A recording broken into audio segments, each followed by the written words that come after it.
Another win for manga.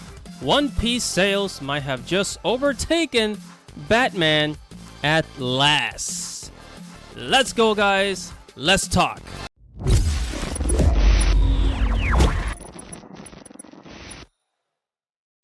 Hello guys, don't forget to like this video, don't forget to subscribe, and hit that little bell right there so that you can get notifications every time I upload a video, okay?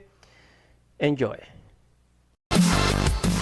What is up, everybody? This is Andy Matrix. Welcome to Andy Arts TV, where I talk about anime, video games, geek culture, and Japanese culture, right?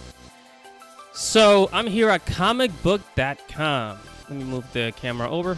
Comicbook.com, and it's saying that One Piece has reached 490 million copies sold worldwide. That's worldwide, guys. So today, let's go ahead and figure out how many copies has the Batman series sold. When I say Batman series, all of them, since the first Batman comic back in the 1930s, all the way till now. How many copies have been sold? Let's figure it out. So I went ahead to Wikipedia and I looked up best-selling comic book series, right? And there's this list of comic books. So right now it says One Piece is at the very top with 490 million copies sold. Behind, under that is Asterix. I've never heard of that one. Peanuts. Okay, remember Charlie Brown, Peanuts. Goldo, Lucky Luke, Dragon Ball, Naruto. Of course, they gotta have manga here. Dragon Ball and Naruto. Up to almost near 300 million, right? So, and then you go down here, it says periodical single issue floppy comics, right? So these are just comic books, not including manga, right? So it says the best-selling comic books of all time: Superman, Batman, Diabolic, Spawn, and Phantom, right? So Superman has always been ahead of Batman, of course. And now let's look at Batman here. We're focusing on Batman. It says Batman was published in 1939. So from 1939 to the present, Batman has sold 460 million copies, right? And this is like decades, almost basically like a century of Batman comics. Now, let's find out when One Piece was published. Okay, One Piece was published in July, the first volume, first chapter, all of that, July 22 of 1997 in Japan. Okay, Eiichiro Oda published it in 1997. Okay, so let's do the math here. Let's do the math, right? So Batman was published in 1939, right? 1939, and One Piece was published in 1997. Right, so let's look at One Piece. How long did it take One Piece to surpass Batman? Because One Piece is at 490 million, right? It says here 490 million copies sold worldwide, and Batman is 460 million.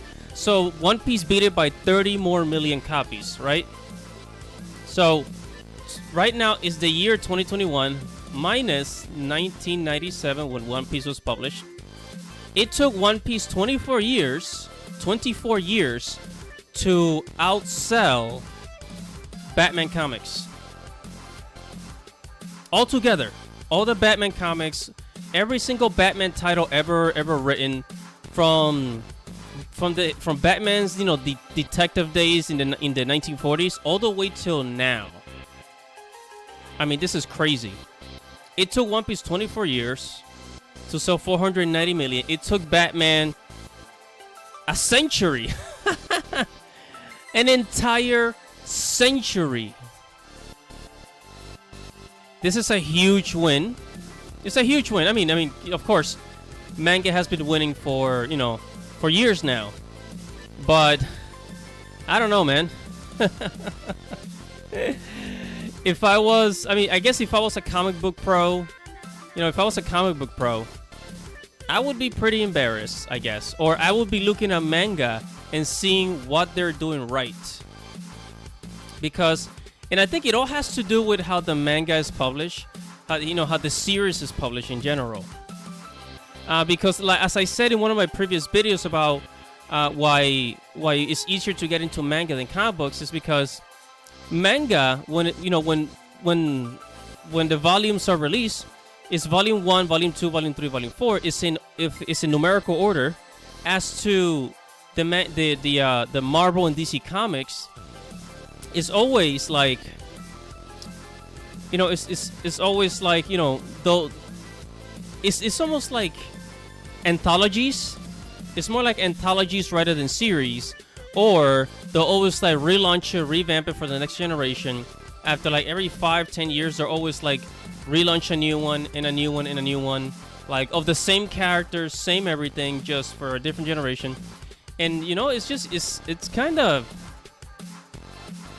I don't know. And I think this is one of the reasons why manga has been winning in such a short amount of time, because overall it is easier to get into manga than it is for comic book. What is up, everybody? Thank you for watching the video. Make sure to subscribe to the channel so you can receive new future notifications. Check out the blog at andyrtv.com. Follow me on Twitter. If you like this video, make sure to give it a thumbs up and leave your thoughts or anything you want to say right below this video in the comments below. This is Andy Matrix. Thank you for watching. Godspeed, everybody. Godspeed.